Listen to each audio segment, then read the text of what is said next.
welcome back to ASH-PHALT, a podcast all about life on the road. I'm your host, Ash Taylor, and today we're sitting down with Mr. Bucky Heard. Bucky, how are you? Ash, I am so good. So good to be in Nashville. Yeah. Well, I'm glad you're here. Thank you for too. coming, man. Thanks for having me. On the way into Nashville on the plane, I'm like, it's like coming home. It's so great. So for folks that don't know, so you don't live in Nashville. Where are you living at now? It's been a culture shock. I live in Las Vegas. Oh, wow. So, yeah. So I was brought up in Alabama, raised in Alabama. Nashville's like, so much like how I grew up. Yeah. But work, being with the Righteous Brothers, we have a residency in Las Vegas. So I just ended up taking me out there. Yeah. And my daughter's a dancer, as we were discussing off camera. So she could get training in California and LA. And you're a California girl, that's. I know all about it. That's some of the best training for dancers out in the industry out there. So we've moved out. We moved out there for that. And I love Vegas, but it's just something about Nashville just feels like home. Yeah. It's got that family, you walk into a, hi, hon, how you doing? I'm like, I missed that. Yes, absolutely. Well, not what do you want? Right. It's like, why are you talking to me? Yeah. My wife, it's funny, when we've been married, March will be 31 years. Yeah. And she's from Winnipeg. She's Canadian. Oh, okay. So she came down to meet my family in Alabama. Oh, wow. And this was like 30 years ago. And she goes into the gas station to pay for gas, and she comes out with this perplexed look on her face. And I'm like, what's the matter? And she goes, I went up to pay for the gas, and the lady goes, well, hi, honey, how are you? She goes, and AJ said she went looking behind her going, right. And then she's thinking, do I know you? Yeah. It's like she called me honey. I'm like, yes, it's what we do. Sugar and honey. And I moved from California out here to Nashville. And of course, you have all these Southern gentlemen around here. So I feel like, everywhere I go, it's like, the guys just open doors for me, and they're just all so sweet here.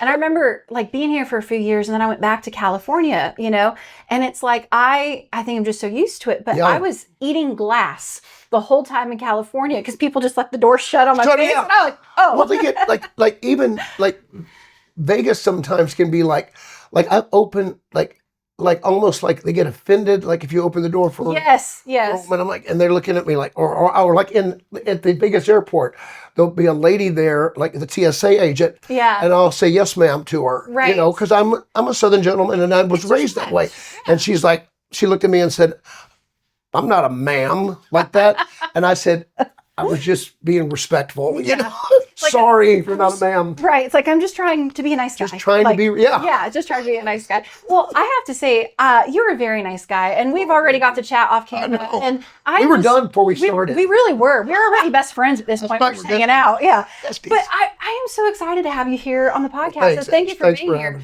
We have you have so much going on though. I have so many questions for you and so much to get into, man. Oh, I have answers. Yeah. I hope you do too.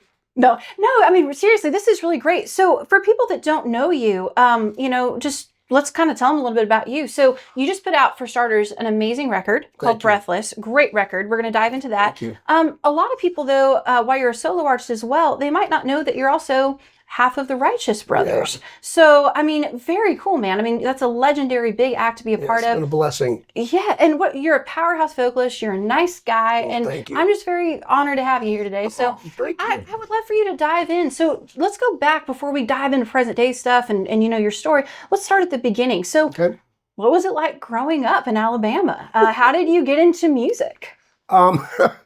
I think, and you probably feel the same way. Yeah. If it's in your blood, it was in your blood from the beginning. That's true. And in retrospect, you can kind of see it. Yeah. But like I used to do when I was in second grade, first grade. Actually, when I moved to Vegas, we lived in Branson, Missouri, my wife and I did for a while, and did shows there in the 90s when Branson was, Mickey Gilley was there, and Mel Tillis, all the big, Roy Clark and Glenn Campbell and Andy, they were all there. It was such a great time. But when I was,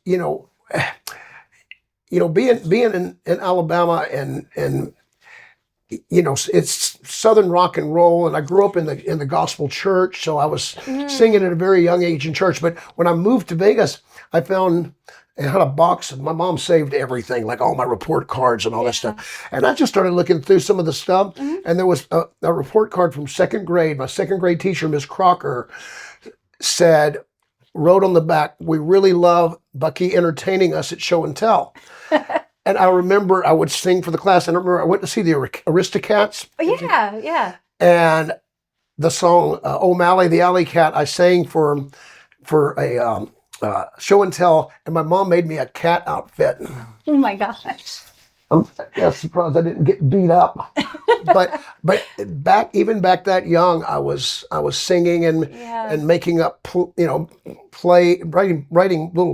plays and skits, and then I got into the Baptist church and was singing in church, and I really feel like when you grow up singing in church, you're singing for a higher power and for a purpose that's bigger than you are, and I can always tell singers that have that background because when you're singing, it teaches you to sing from your heart, and it transfers over, I think, to all other forms of music. Yeah. So I think my gospel upbringing, singing in church really helped me as a storyteller and as an emotional, because as we're singing a story and we're telling a story.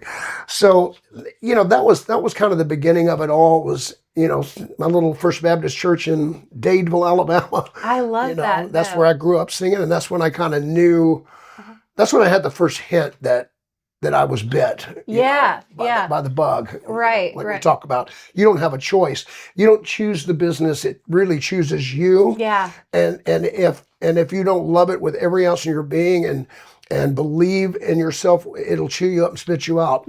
But if you can somehow survive and stay in it, it's the most rewarding, amazing thing you could possibly do. Oh, I absolutely love that. That is very true and some good advice. Someone asked me the other day in an interview I was doing, they were like, so, if you weren't into music and all, what would you be doing? And I'm like, nothing. That was never an option. Thank you very much. Yeah, it's like, I love that you answered like that. No, it's like, what would I do? Nothing else fulfills me, right? Absolutely. The same way. And you sound very much the same. Oh, without question. And I used to, before I moved to Vegas, I was teaching musical theater and voice at Dance Branson School of the Arts. Oh, cool. And I would tell my students, I'm like, if you are considering getting into this business in any form, and you're already thinking about a backup plan, then just do the backup plan. Yep, just do it. Because you're giving yourself an out. Like there's nothing wrong being well-rounded, but it was never an option for me not to do this. Yes. Because I wasn't going to not do it. I was going to find a way to do it because I loved it so much and love it so much to this day. And I love that about you. We're kindred spirits.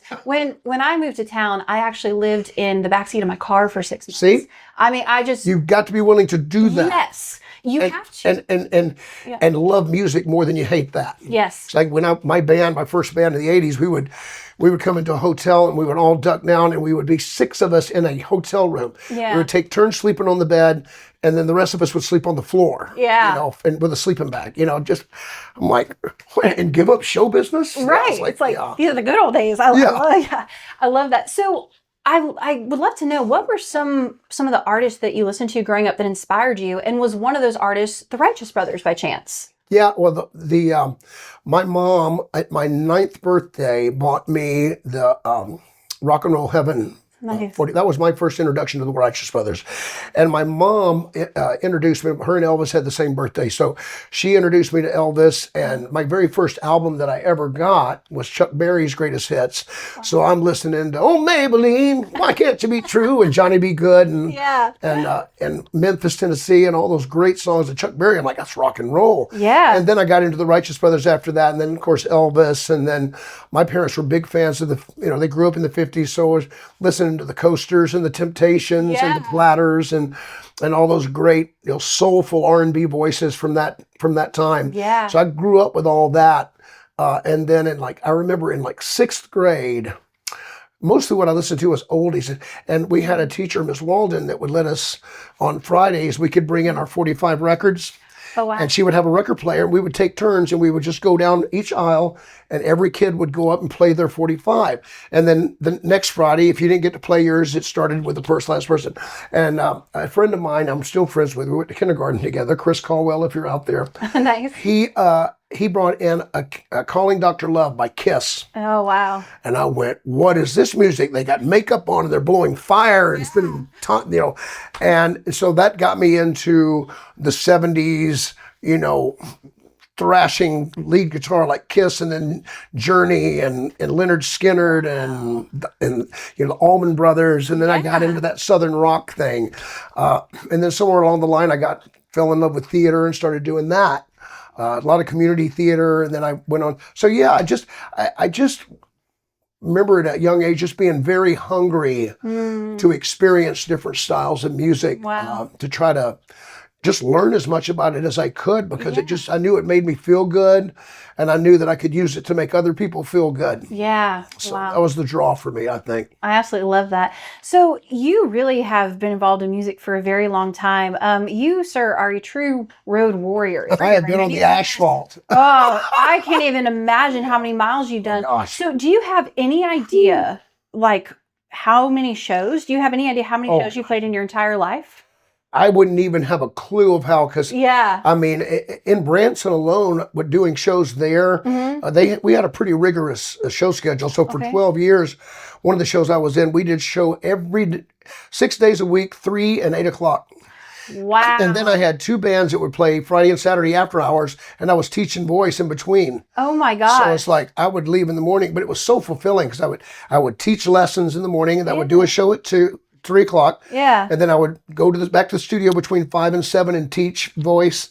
And then at 7:30, I'd go back to the theater, do a show from 8 to 10. And then my band would play every Thursday, Friday, Saturday from 11 to 1. And that's how you know you love what you do. That's it. Yeah, yeah. That is so... Couldn't get enough of it. So wild. Well, let's head into the Righteous Brothers. I think that it is so cool. So I know that you were handpicked by Bill to come and join in 2016. Can you share how did that come to be? How did you get that gig? To me, I would think, what an honor. Not only knowing that you grew up and you were a big fan of theirs, but the Righteous Brothers is a legendary group, right? Those are some big shoes to fill.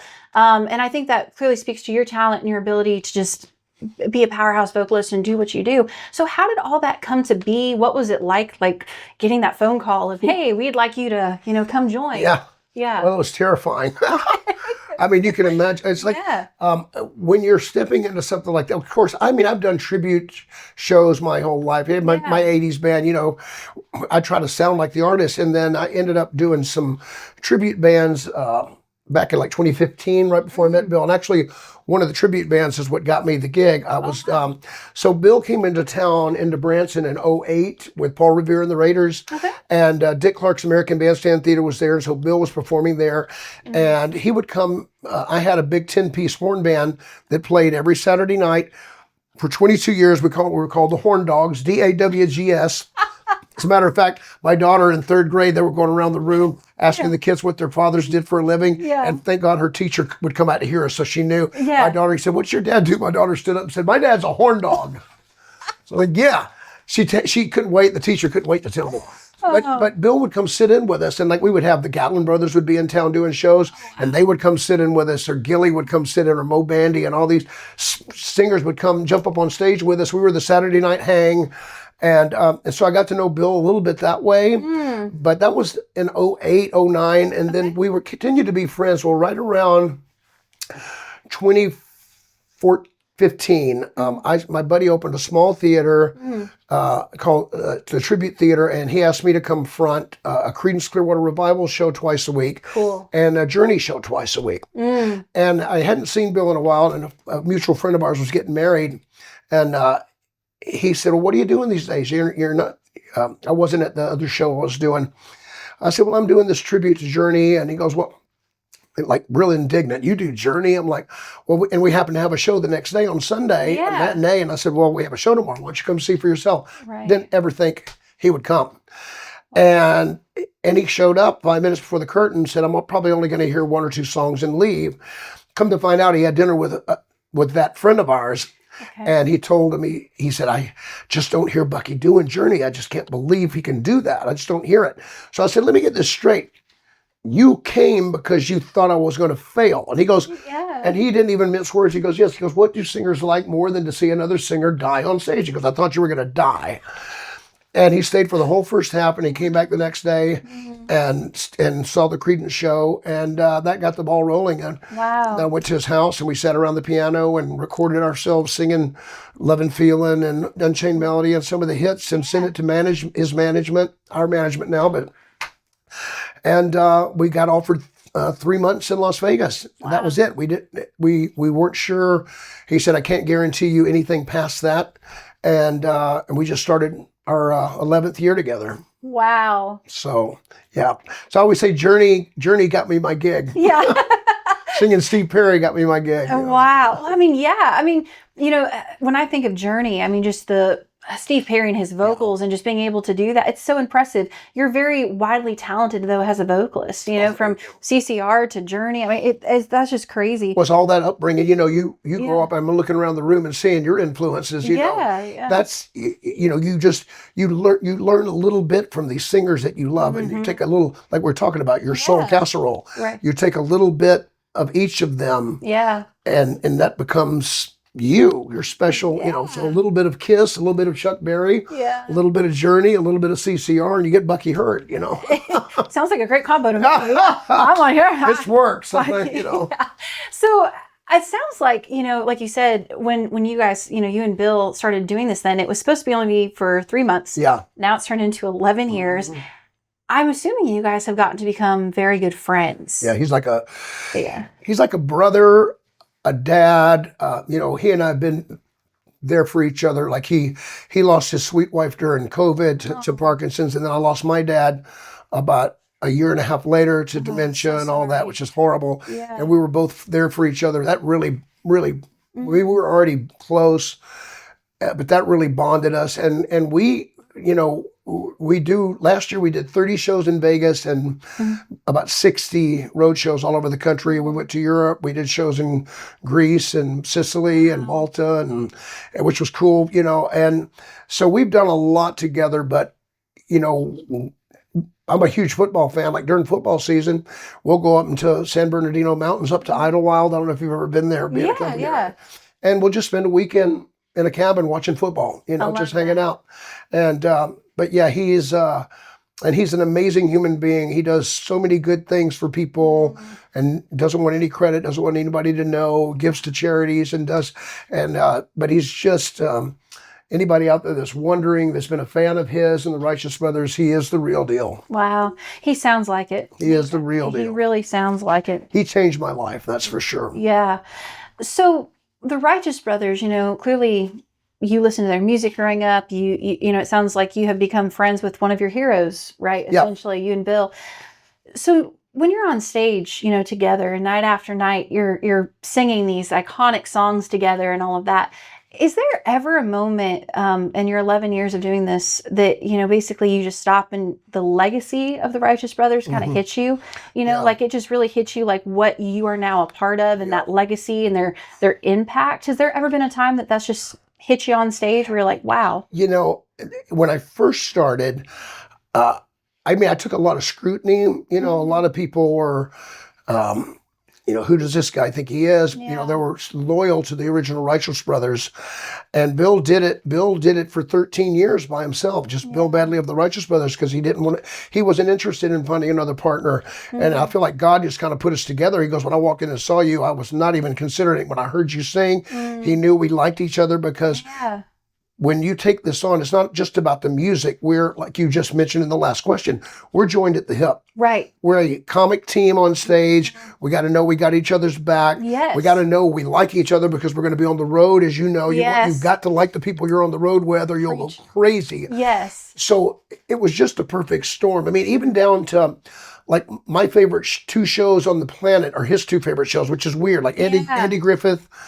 Andy Griffith and Seinfeld are my two. He loves boxing. He loves football. We love the same things. We love the same music. Yeah. And so, being on stage the first few years, I was very nervous, because I felt like I was being compared to Bobby. I got beat up pretty good online. Who does this guy think he is? There's only one. He's no Bobby Hatfield, blah, blah, blah, blah, blah.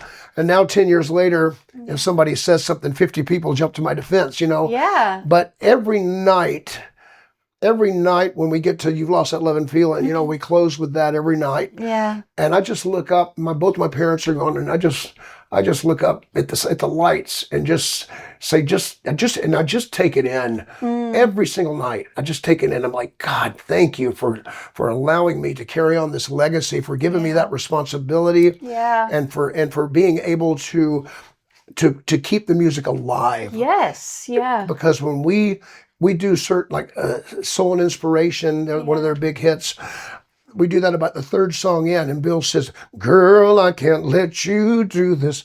You see, the ladies will reach over and hold their husband's hand, and you can see the memories in their faces, and that's when it's really like wow to me, like wow, what I'm blessed to be a part of, and just to really help him carry on the legacy of the Righteous Brothers. You know, I had a friend of mine that's in the industry that I really respect, and he was asking me, "What are you going to do when Bill retires?" You know, because we're on the farewell tour, right? And I said, in my show, I will always pay tribute to him by doing some Righteous Brothers songs, because as he put it, there's certain music that is too good to let go. I love that. You know, so I want to perpetually keep that. So even when Bill's retired, if he ever does, he's 85 and still going. But, right. But I understand what my responsibility is, and it's literally changed my life, as you can imagine. I mean, getting to sing, like you said, with one of your heroes. I mean, I'm looking around the room here. If Dolly Parton said, "Hey, would you come be my singing partner?" I'd be beside myself. Yeah. I mean, imagine. Right. But imagine also, if you take a moment, how scared you would be, and how. Oh, I would be a nervous wreck. Absolutely. It's just every emotion at once. Yeah. Yeah. I hate to hear. I mean, I understand it, but I have to say, I do hate to hear that. You know, people were kind of beating you up online. But I think. I get from a fan perspective where it's like, you can't beat the original and all that. Okay. But, I think it just speaks volumes to you, not only as a musician, as a singer, but as the type of person, like from one musician to another. So, like for me, my husband, Chris, is my lead guitar player. And, that's awesome. Oh, yeah. So we do music together. And he does all the harmonies on all my records. And him and I, we do all that together. You're a partnership. We're a partnership. So I'm sitting here thinking, man, how special would someone be to where if Chris couldn't be there, someone would step in. And it's like, you're talking about that bondness and knowing each other, what each other's going to do. It's like, you're a very talented, very unique, special person. And I just love that you got to be a part of this with your heroes. And I also can tell it really genuinely means something, because you're talking about taking that legacy onward. It's not just like, we're on the Farewell World Tour, we're done. It's like, you're going to keep it going. Yeah, keep it going. So I love that. So how has it been then being on the Farewell Tour? Is it being kind of emotional? Are you guys just having a good time? Kind of what's the vibe and feel surrounding this tour? Well, it's all the above. We are slowing down. Like, for example, this last year, like I said, we did 30 shows in Vegas and about 60 road shows. And this year, we're probably going to do about half of that. Okay. And so that's why I'm doing my solo career as well. Yeah. Because I've got a show. I got my show booked in Vegas on April the 16th. Cool. At the Italian American Club here in town. And then I'm playing, one of it's one of the station casinos. I swear I got brain fog, like Santa Fe Station. Okay. So I'm playing a lot of different things around the Righteous Brothers shows. Okay. I'm scheduling them around. Cool. So it's kind of perfect, because I'm able to, instead of having to be panicked to get, work as a solo artist, I can slowly kind of do some shows, get my show down, and then eventually when Bill does decide to stop, then at that point. So it really is great, because it takes the pressure off, Which is good. Because we're still doing tons of shows. Like we just did 3 shows in Vegas, went to Palm Springs, and then I came straight here. So wow. I'm still road weary. Yeah, well, that's probably the brain fog. It's real, my friend. Yeah. It's really. I saw this really funny reel the other day that talked about when you do a gig in your 20s, and it's like you get up the next day and you're like, woohoo. Yeah. And a gig in your 30s is basically like, you're dead. It's a grave. And in your 40s, it's just like you're just way down there. Oh, so yeah. It's just, I get it. It's you get up in the morning, it's like, like, well, you know what, Bill's 85 years old. I can't imagine. And I'm like, golly, I can imagine how he feels in the morning getting up. But he's like, he's in it to win it. And he goes, this is what keeps him young. And he actually comments to the audience. He said, when I walk on this stage, I'm 25 years old again. Wow. Because that's what music does to you. It does. It does. Well, and again, it's a time machine. When you love it, when you do something you're passionate about, it energizes you. And it's amazing. And I said, you understand how inspirational you are to all these older folks out there that are seeing you up on stage, killing it. Mm-hmm. And it makes them want to go, well, if he can do it, I can do it. Yes. Yeah. I sat at the Ryman a number of years ago when I first came to town, and I saw Loretta Lynn play the Ryman. Oh. And, she that's the same thing. It's the same thing. It's like she was much older, and she had to sit the whole time. But I watched her get up and just sing her heart out, and I was like, I hope I'm that cool when I'm that age. Yeah, I know. That's why I look at him. And Bill's got that white hair, and still, like, he's still tall and handsome, It's like... I was on your website. We were looking at videos and stuff for this interview, and I was like, you're a handsome man yourself, but I was like, Bill looks great. That's what my wife, she goes, he is so striking. And that voice, when he talks, he's got that voice, and I see, we go backstage and we'll have like the guests come in. Yeah. And these older ladies, like they know he's single now. So he's just getting fired on left and right. He goes, no, I'm done with all that. Yeah. I'm over that.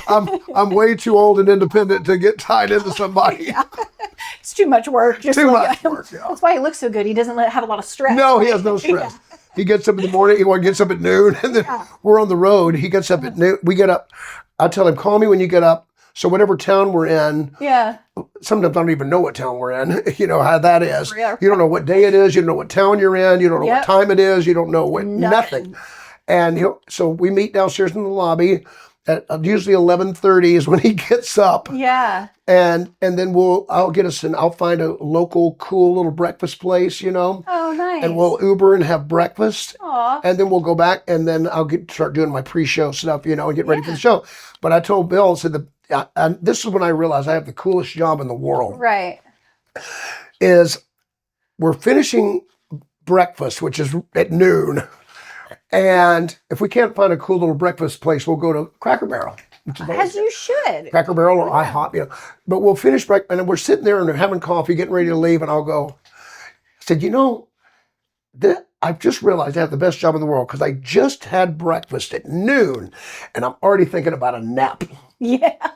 So sometimes I'll go back to the hotel and take an hour nap, and then I'll start my pre-show thing. Yeah. So this was actually my next question. You're reading my mind here. Oh. What is your pre-show thing? Because we have a lot of people, that tune into the podcast that either are musicians themselves or live life on the go, or people that are curious. And so the way that you described, your schedule over the years and all that, like, what is your pre-show ritual, and how do you take care of yourself when you're just going like that nonstop? Oh, I know. Yeah. Especially eating, so I don't eat. So after we have breakfast, which I'm usually done by 1, I don't eat again till after the show. Oh, okay. Because I feel I can't support and all that stuff. Yeah. So then you end up eating at 9:30 at night. So it's hard to control your weight when you're doing that. Right. But my ritual pretty much is, so let's say our show starts at 8. Mm-hmm. Our show starts anywhere from 7 to 7:30 to 8. And let's just say we're in town, show starts at 8. So we get picked up, a driver will take us to the theater, or if we're playing in a casino, the security will come to the door, and that's 30 minutes. So it's 7:30, wherever we are, I go to Bill's hotel room, and the security comes and gets us, or we meet downstairs and they drive us to the theater. Okay. We do the show. So let's say at 7:30, it takes me 30 minutes to get ready. So at 7, I got to start getting ready. So I go to the gym at 6. So I go to the gym before every show and I run. I do 3 to 4 or 5 miles before every show. And if I don't, it affects my voice. I can't. It does so many good things, and I can't tell singers out there enough. even just work up a good sweat, get your breathing going. I drink a sweat, I drink a bunch of water. Okay. And so it flushes my system and I feel energized and I feel good. Wow. And if I don't, I feel like this in my show. I just feel like you're just dragging? Just dragging. I don't have the energy. Okay. And you'd think it'd be the opposite because people ask me, all the bands like, oh, you go in there because they come in and I'm running and they're like, right. And then you go do an hour and a half show where it takes your energy. And I'm like, yes, but because I do that, I keep myself in shape and it helps my voice, the breathing, everything. Like so that's really my pre-show ritual. And then I do, and if you don't know this trick as a singer, Ricola, sugar-free Ricolas, sugar-free herb Ricolas, not the lemon flavor, not the cherry flavor. Okay. Sugar-free herbal Ricolas. And I keep, part of my ritual is I break them in half and I have them in this pocket and then this pocket has full ones. So I have time enough, I put a whole, but I keep one in my mouth the whole show. Really? Okay. And to keep my throat moist, especially in Vegas and dry, very dry heat. Yeah. So I highly recommend, the sugar-free Ricolas. Well, it's changed because I'll get to the end of a song. Yeah. And as you know, if you're singing in falsetto, right, or head voice, we're breathy. So when I'm singing like this, you're blowing a lot of air over your chords. And by the time you get to at least me, by the time I get to the end of the song, sometimes I'm so dry. Yeah. And you can't go back and get a drink of water. Nope. So if you got this little Ricola, you can I crunch it. And then, and my sound man had to remind me, he goes, when you crunch that Ricola, please move the microphone. Because he hear the crunch. Yeah. But those are basically, run, make sure I get a nap, I run, hot shower. Okay. And then Ricolas throughout the show. Okay. Right. That's a really. Oh, have you ever done a pineapple juice for your voice? I've never done pineapple. I've done pineapple and ginger shots. Ginger would be good. Yeah, because I guess it kind of gets rid of like mucus. Yeah, it does. So I've done that. And it's anti-inflammatory. If I'm having a bad night, the little cans of Dole pineapple juice. Yeah. 2 hours before you sing. Really? Drink it really slow. Let it sit on your throat. It's got bromelain in it, which is an anti-inflammatory.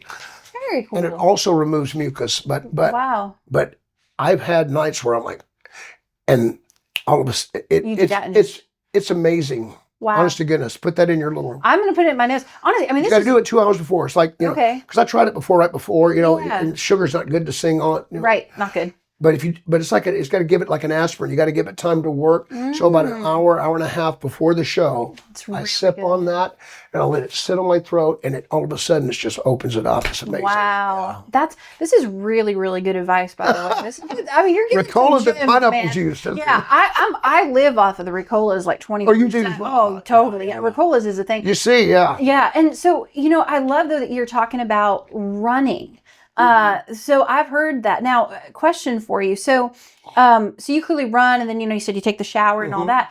Have you ever gotten on a treadmill, and this may sound crazy, but go with me for a second. Have you ever gotten on a treadmill to run before a show and did like vocal warm-ups or started singing while on the treadmill? Have you ever done that? No, because normally I'm in like a hotel. That makes sense. Okay. And so there's people around. Yeah. What I usually do is funny is this is how I make myself work out. Okay. So I love getting into Netflix series, Breaking Bad was one of my favorites, and Peaky Blinders. But I only can watch it if I'm on the treadmill. So I'm not allowed to watch it at home. So I have to get up and go to the gym. Yeah. And when I'm at home, I have to go to the gym. If I'm on the road, I go to the hotel gym. Right. Or sometimes I'll find a Gold's Gym, whatever town I'm in. And but that makes me go because I got to watch this next episode. I can't watch it now. So especially the shows are so good. It's so like I got to see the next. I got to go to the gym so I can watch. Yeah, exactly. That's a really good way to get motivated. I absolutely love that. Have you ever had a moment vocally where you feel like maybe you pushed too hard and like kind of damaged something? Have you ever experienced that? And then if so, how did you recover? Well, if you get dry, or my Achilles heel is sleep. If I don't get enough sleep, I teach voice, and I tell my students, I became a much better singer when I worked less. When you work too hard and you're forcing. So what you need to do, like I used to do all this kind of muscling the song, and now I just place it. Now I just do this, and I the word I use is finesse, which means skillful delicacy. You only want to do, breathe big, support, and place, and that's it. Love that. And if you can do those three things and learn to do them effectively. But yeah, sometimes if you're, you've probably been on stages before where your monitors aren't working properly, or you can't hear, and then you tend to push harder all the time. And what sucks is if you, let's say we're on a 7-show tour, and you go out the second day and the sound ends up being bad, because we all know sound men like to play with the sound sometimes. This is true. Which it changes from sound check to the show. It does. And you're like, oh my God. And you start to freak out, and you end up singing incorrectly. And then you got 4 more shows and you're damaged goods now. Yeah. So I think the most important thing to do is to really just, even when the sound's not great, even when because I mean, I've been like so sick that I had to go off stage and throw up and come back on and sing. Wow. But you just have to stay true. I always say, don't force finesse, do more with less. Don't force finesse, do more with, so don't force. So don't, Right. But it is scary, as you know, when that happens on stage, because you're like, oh my God. And then when you, I don't know if you're like me, but if I have one note that's shaky or one note that I'm flat on or something, I just obsess over it. I think about that one note, not the rest of the show that you do well. Right. And so and Bill told me this, and it's very wise. He said, Bucky, he goes, when you get to the end of your career, like he said, if you can look back over your life as a performer and you can say you were at 80%, you've done something. Wow. Which is true. That's very true. You can't compare yourself every day to your best day. Right. Right. Pavarotti said, I can't be Pavarotti every night. It's true. So you just got to try to not force it, and it's scary. A drummer can change a drum head or a guitarist, and you and me, we're screwed, man. And I've been very, very fortunate. I sound like I've been eating glass, but when I hit puberty, my voice changed and turned raspy. It's cool though. I had the hardest time getting work when I first moved to Branson, because everybody said, well, do you have notes? What's the matter with your voice? I'm like, no. And finally, I got my first gig. I didn't care anymore, because I tried to get, and they liked me, but they just didn't trust that I was going to be durable. Oh, because that's the most important thing, is being able to sing every night. You got to be durable. Right. And I finally told the lady I just didn't care anymore. I said, I've always had this voice. It doesn't, singing and talking are two different things. Yeah. And I said, and when everybody else is calling in sick and missing shows, I'll still be on your stage singing. That's true. And I did. I don't miss shows. Oh man. Well, I don't think you can. No, you can't. And if you do, they'll figure out they can do it without you. Yeah. So like I was in a review show with 4 guys, and we were doing 50s, 60s music. And one guy would miss like at least once or twice a week with getting sick, and we would have to cover for him. Oh wow. And we covered for him enough that they were like, well, you know what, it sounds fine without him. We don't need him. Yeah. I think in my experience, I have definitely experienced I'm going to walk off stage and throw up and then come right back and do a song. It's terrible. Sinus stuff or whatever, always forever. It's the worst when the sinuses just shut you down. Yes. Yeah. Oh, it's terrible. And knowing that you're not at your best. But I think one thing, back in the days when I used to do bar shows, it was rough enough. But over the years, I've been blessed to go out and do like ticketed shows as a solo artist and that thing. And for me, it's like I've really learned that fans don't really. If I'm not at 100%, it's okay. Yeah. What they're there for is to see me in person, and I'm just honest. But I don't make excuses. I just give it my best, and I think it's the human connection. Yeah, you can't make excuses. You can't. Although I broke my own rule. This last gig we did in Palm Springs, I was singing, and I got to this big note in Somewhere. Yeah. Somewhere with, and I go up and hit this high note, and I had my cough drop in there, and I crunched it, and a little. It broke off to where it was like a little shard. Yeah. And I inhaled, and it went down into my windpipe. I thought it had cut me. I mean, and I pushed through the song and just started, coughing. And I told the audience, I said, normally I wouldn't say anything, but I almost died in front of you guys just now. Right. I sucked a cough drop down my windpipe. Yeah. It's scary though in the moment, isn't it?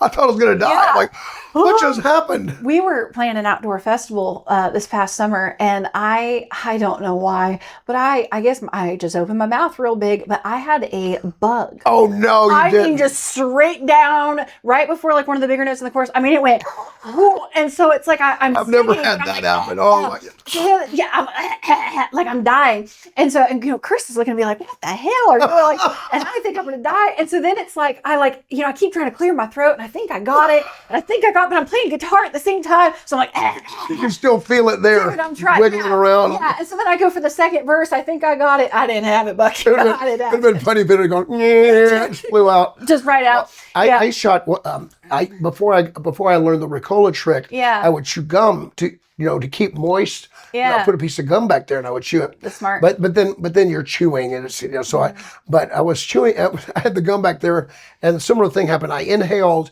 and the gum went into my windpipe and for 1 second I couldn't breathe. No. And I went and I went to cough and I shot it out my nose. Out of your nose? Out my nose. And they had, they had the video screens on the side and the cameraman was closed right in on me. And the audience says, I shot it, I saw it bounce across the stage. Yeah. And the audience, I looked up and the audience was like this.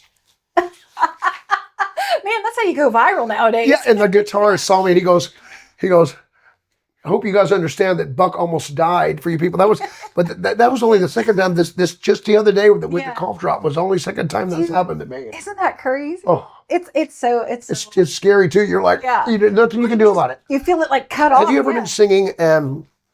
We're talking about having congestion, but mine. I get in the when I go into a town sometimes. There may be something flying around in the air and bronchial. It gives you a little. But you'll be singing a note and that you're holding, and all of a sudden something flies up onto your vocal cords that you can build a house with. Yep. Yep. And there's nothing you can do. You're in the middle of this note, and you can just feel it on there. Yeah. Oh, and you feel it like moving around. Oh, it's like, oh God. And you want to go, and you can't do it. And you can't do it. And you can't do it. And you're in the middle of a note, so you go, It's like nails on a chalkboard to me. But it's I guess it's just part of it though. It is. God, we're telling war stories, but that's But it's real life, I think a lot of people though, if you're not familiar with the lifestyle or if you don't play music for a living, they just think we show up all the time and we're just fancy dressed and doing our thing. And it's like, no, we're struggling just like you. Not quite glamorous all the time. Not all the time. Not all the time. Well, I want to dive into your new record, Breathless. I was checking it out, before we hopped on this interview, and dude, what a great record! Oh, thank you. So, what made you want to make this record and dive into the world of country music? Well, I'm from Alabama, and like we talked about in the '70s, I really fell in love with Southern rock and roll, like 38 Special, the Allman Brothers, Molly Hatchet, all that, the Eagles, and. That's my Southern roots, and I do theater. I'm a theater major, so I've done tons of musical theater. I've trained in opera. I've done operas. I actually do an opera piece in our show because Bill's a real master at finding out what you do, and like if you play tuba in the band, he's going to have you playing tuba somewhere. He likes to show off what everybody can do. And so so with that in mind, when I started coming up with what am I going to do post Righteous Brothers, there were a few options. One would be, I don't know if you've seen the Happy Together tour where they bring the Turtles and all these different oldies groups and put them together. Right. Well, I had a couple of promoters say we could take you, Bucky Heard of the Righteous Brothers, because Bill's letting me use the name. How cool. And put me together with the Letterman or Gary Puckett and Union Gap and put you together with a group. And I was like, you know what?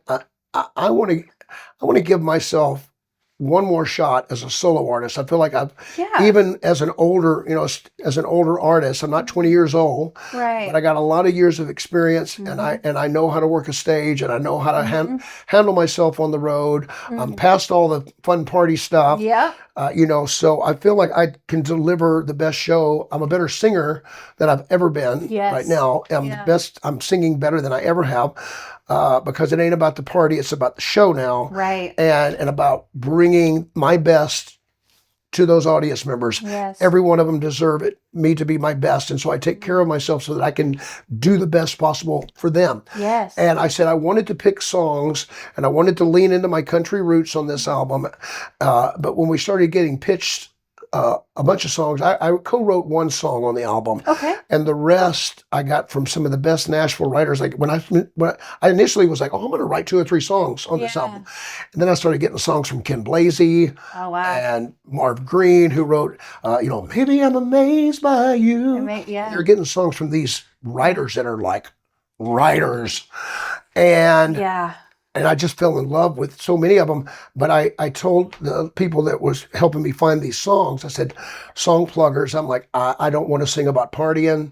I don't want to sing about getting drunk and all that. I want to sing about inspirational things that can make this world better. Not preachy, but my main platform, is that dreams don't have a shelf life. I don't care if you're 8 or 80, whatever that dream is that you wanted to do. Maybe you wanted to be a singer. Maybe you wanted to play piano. Maybe you wanted to be a lawyer. You can still take the bar. Whatever that dream is that you thought you couldn't do and you put on a shelf, take it off the shelf, dust it off, and start doing things, little things every day. Yes. It gives your life purpose and meaning. Yeah. And also at the end of it all, even if it doesn't work, what's that saying? It's better to have loved and lost than never to have loved at all. Yes, exactly. At the end of it all, if I look back and say, I tried that, it didn't work, but I tried. I gave it my best and it didn't work.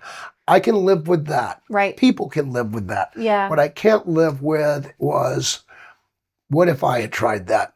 Right. I wish I had tried that. Yeah. Shoulda, woulda, coulda, Yeah. So that's what this record is. My best days are ahead of me. Age ain't nothing but a number.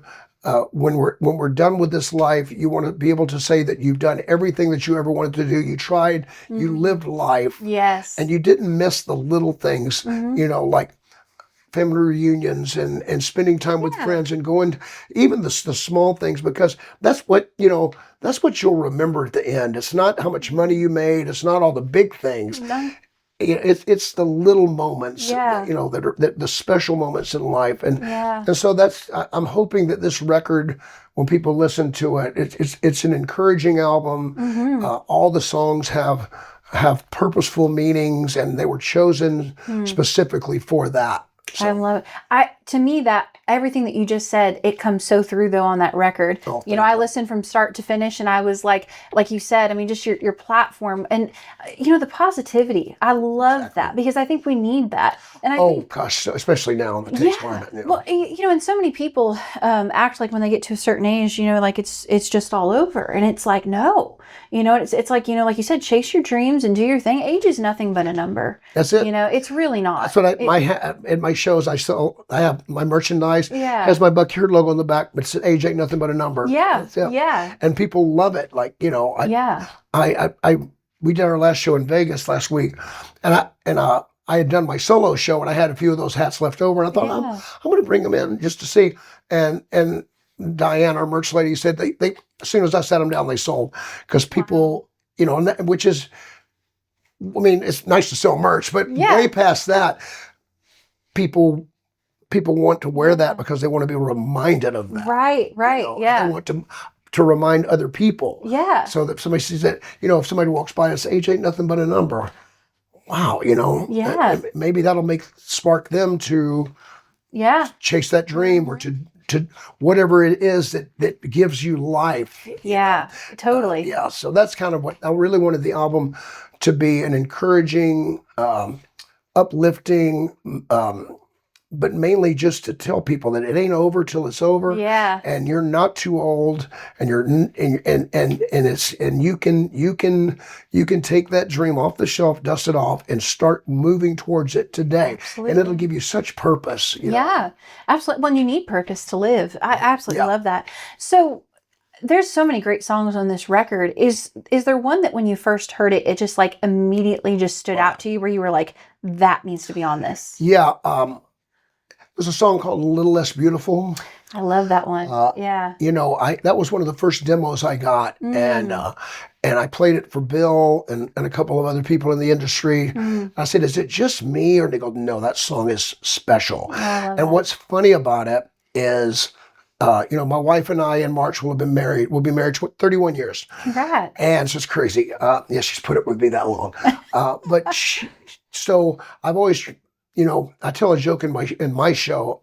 I said, right before I do the song, I said, you know, my wife, people come up to me all the time, and they would come up to my wife all the time, and they ask her, you know, has he ever, does he sing to you? Yeah. And I said, and her response is always the same. Yes, he does. And can you please make him stop?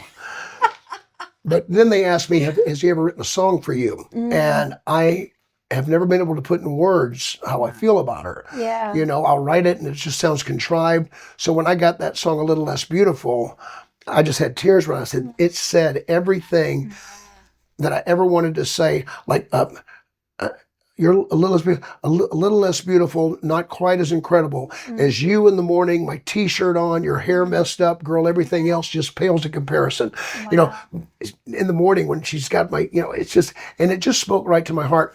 And so that song was probably the one, but it's funny because that's not her favorite song on the record. Really? Miss Me Yet is her favorite song. Really? Yeah. Oh, wow. I'm like, yeah, this is her song, but it's not her favorite. It's not her favorite. So funny.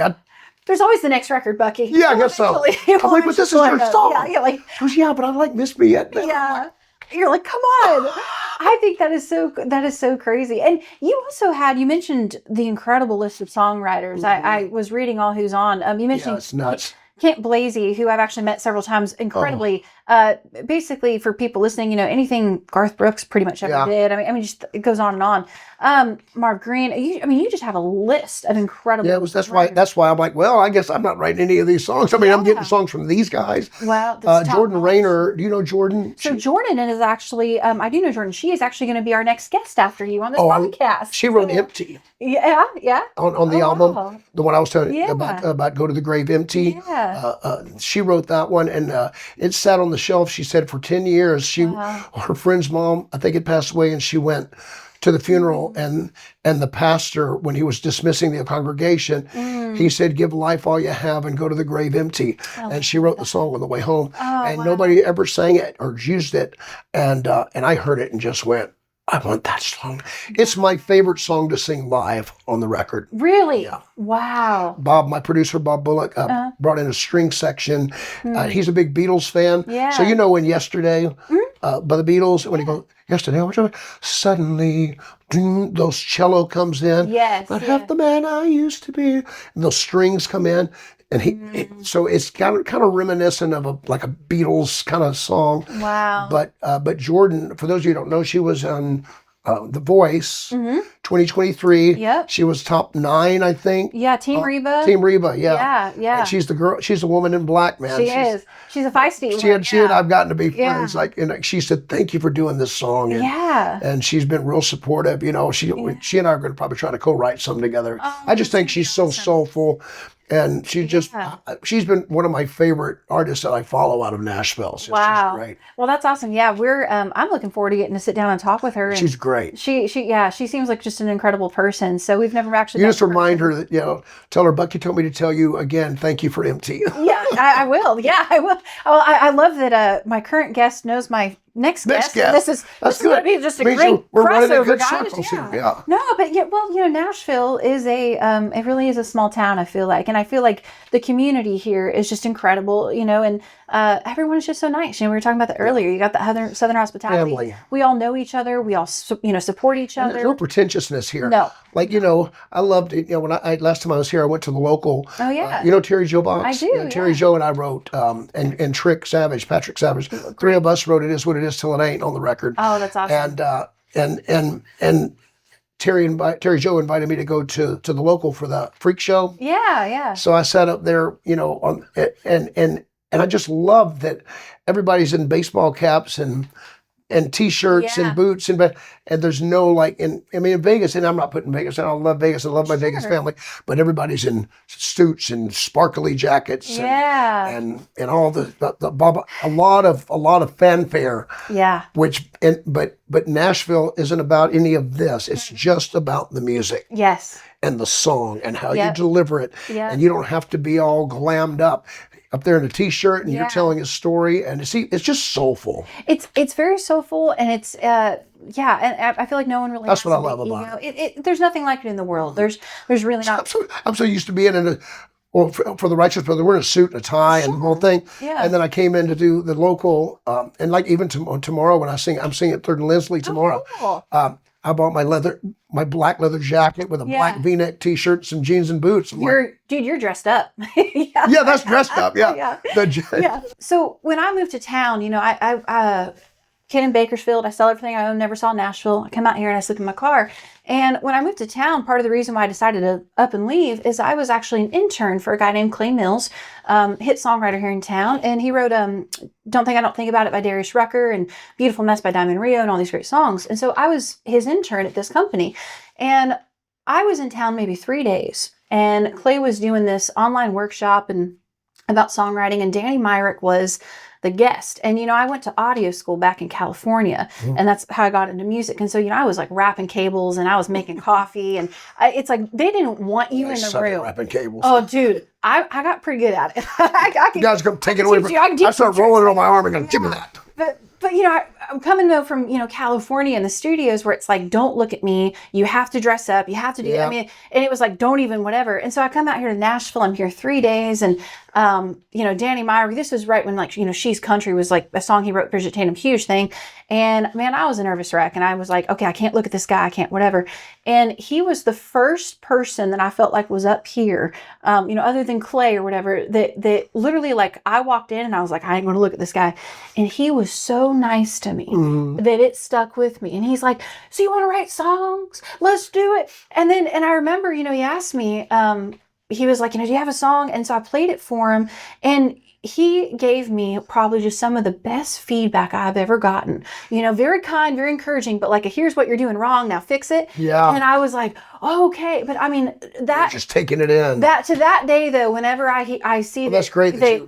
It stuck with me though, because there's so many beautifully talented people here in Nashville, but it's just, they're beautiful people. But the way he welcomed me into town and his attitude, I was like he actually wanted to talk to me and get to know me, and I was like, wow, this is so different. Yeah. And like you said, there's just no ego, there's no pretentiousness. No, I found that with Chris Lusinger. Okay. Chris Garth Brooks. Chris. He's been every Garth Brooks hit you've ever heard. That's Chris playing it. Yeah. And Chris was my music director. So cool. He arranged all these songs. Oh wow. And then I went to see Garth Brooks, and there's Chris. Yeah. And there's Jimmy Mattingly. He played fiddle on my album. Yeah. And then both of his backup singers, Vicky and Robert Bailey. Yeah. I'm like, they're playing with Garth Brooks, and they're on my record. Wow. And they're happy to be. And they were so gracious and so just. It was just mind blowing. And then Eddie Bayers would play drums, and Eddie. Incredible. Oh, he's I think he's the only isn't he the only drummer in the Nashville Music Hall of Fame? There's I believe some stat I saw recently, or maybe the first. Yeah, I think he's the first one, which makes sense because he's been on everything. Yeah. Well, and I think that really comes across though when when I was listening to your record, the way it's arranged and produced, and I mean, just everyone did an incredible job, and it's a fantastic record. And it was so cool because Bob wanted to do it at Curb Records, and it was great because I've done studio work where the singer's kind of isolated in a booth, and at Curb, I don't know if you've been in Curb before. Yeah. But you got the big board, and then you've got, and I'm in my room. But I'm looking out the glass. I'm in the vocal room, and there's Jim Moose Brown on keys, and there's Eddie and Michael Spriggs and Mike Brignadello, and I can see them all. Yeah. So I fronted bands my whole life. Wow. And so it was like it wasn't like I was in the studio. It's like we were doing a live gig with a band.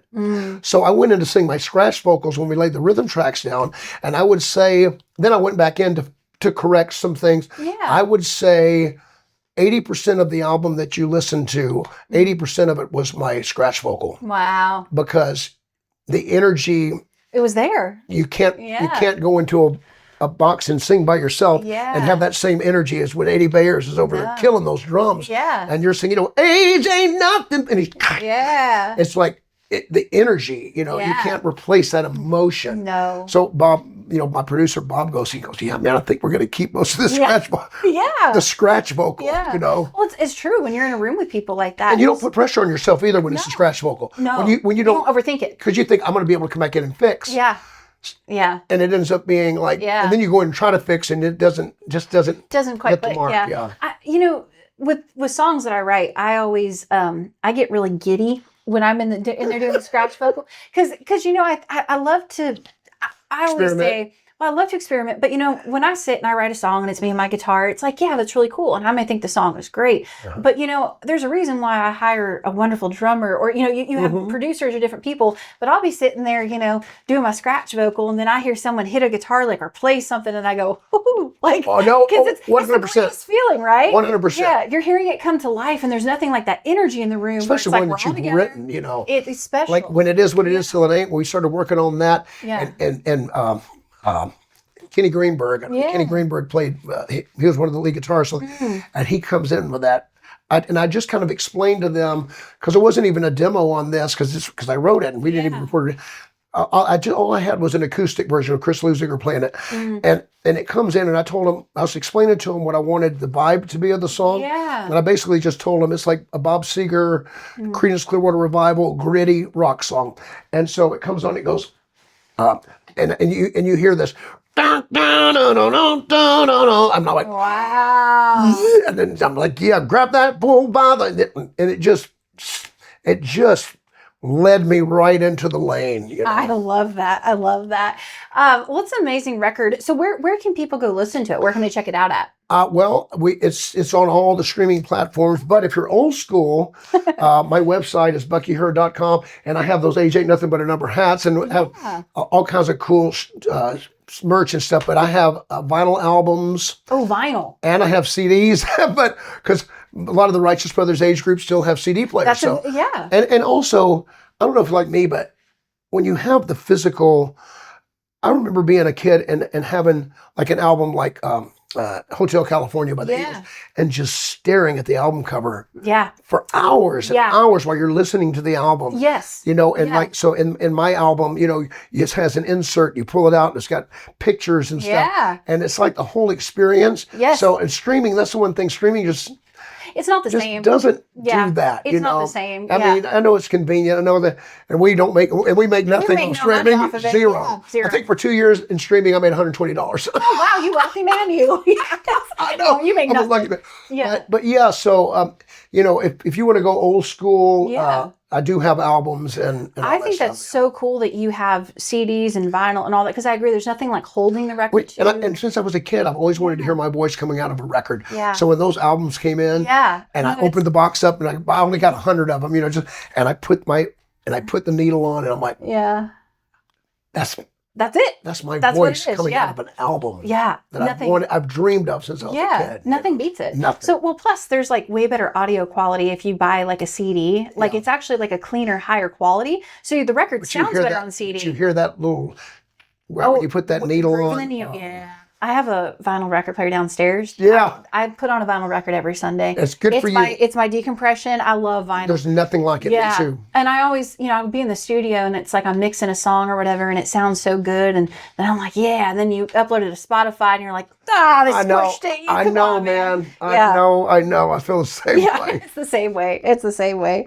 Hey guys, Ash here. I just wanted to take a quick break and give a big shout out to the sponsor of today's episode, Liberty Wear Apparel. Liberty Wear is not only proudly made in the US of A, but it's also woman-owned, veteran-owned, and family-operated. I seriously love everything that this company stands for. I've been wearing Liberty Wear both on and off stage now for quite some time, and I love that every piece from them literally helps me feel confident, it's flattering, it's made with intention, and not only does it help me look my best, it makes me feel my best. I love their stuff. So if you're looking for something bold, feminine, and authentically you, go check out libertywear.com. Thank you again to Liberty Wear for sponsoring this episode. I'll be sure to put a link in the show notes down below so you guys can check them out. Now, let's get back to the show. We do a fun little segment here called the Road Rundown. So we're just going to ask you a couple questions and kind of get to know what it's like for you on the road, if that's all right. Sure. So just let's have some fun. Rapid fire, we'll kill this thing. So this is my favorite part because it's just fun. It's just fun. So for starters, what's one thing you never leave home without when you hit the road? Ricolas. Sugar-free. Sugar-free Ricolas. And I always bring, I always have to make sure I don't leave my earbuds. Oh, that's important. Because, if you're on the bus or you want to listen to your jams or your podcast or whatever you want to listen to.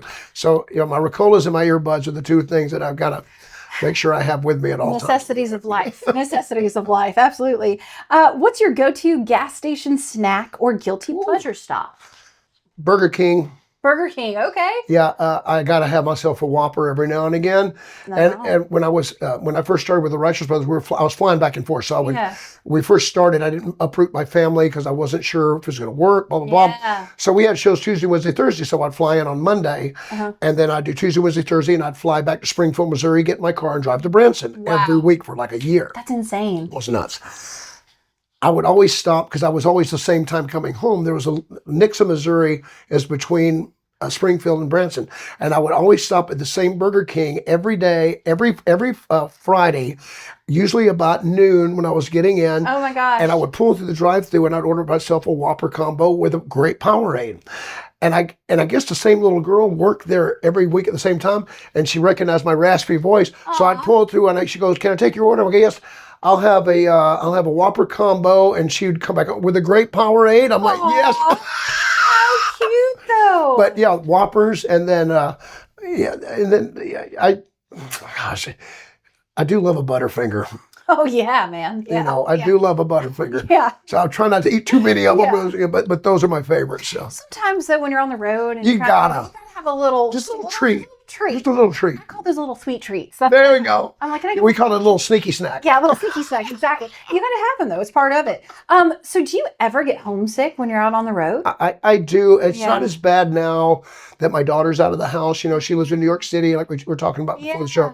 And my wife's going a lot. Like she left the same day I did. She teaches. She goes into dance studios and works with the kids and choreographs and cleans numbers and all that. Cool. So she's I used to really, when my daughter was younger at home, I would feel like I was missing. But now I'm just like, let's go, man. I'd stay out on the road. Right. Fine, that makes a lot of sense, though. Got to be there for the kiddos. So do you ever fly for shows? We fly to most places. Like usually we'll fly in, like say we're about to go to Florida for 3 shows, and we'll fly in wherever the venue is. I think the first one's in Fort Myers. On the 27th, we'll fly in whatever the closest airport is. We have 2 horns, rhythm section, and 2 girl singers in the band. Wow. So we put three to a car. So we'll rent 4 cars. Okay. And Bill and I sometimes are in either a Sprinter or a bigger SUV, so we can sit in the back and kick the chair back and sleep. Nice. And then we'll just drive. So usually we don't drive any further than about 4 hours between gigs. Okay. But that's so we always fly in, rent cars. And then do your thing. A few times we've gotten a tour bus, but most of the time it's easier to do it that way. It's efficient. Yeah. So when you guys fly, do you prefer the window seat or do you prefer an aisle? Oh, aisle, without question. Come on. Okay, get that leg room. Gotta have it. No, I got it because I had to go to the bathroom. I don't want to call over people. Well, that's important too. Yeah. That works too. I don't want to excuse me. You always feel like put the tray up, take their stuff off, and I'm like, it's a lot of work. It's a lot of work. Like, I'm sorry, I have to pee. Yeah. Forgive me. I'm human. I'm just human. What's the first thing that you do when you get home from tour? Introduce myself to my wife. Oh. In case she forgot who you were. Honey, remember me? You remember me? Been married for like 31 years, right? It's like, it's usually I just look forward to sleeping in my own bed. Yeah, that's a big one, man. Because usually when we come home off the road, we've been out for a couple of weeks sometimes. Yeah. And so, sleeping in hotel beds and all that, Yeah. So, I usually, first thing I do is I go home. I have 2 French bulldogs. Aw. That I love. One just turned 10, one turned 11. Valentine's Day and the day after, they both have their birthdays. Love it. And so I get my dogs and I put on my sweats and I go back in my room and I get in my bed. Yeah. And I turn on some Netflix and I just, That's the life. Yeah. That's life.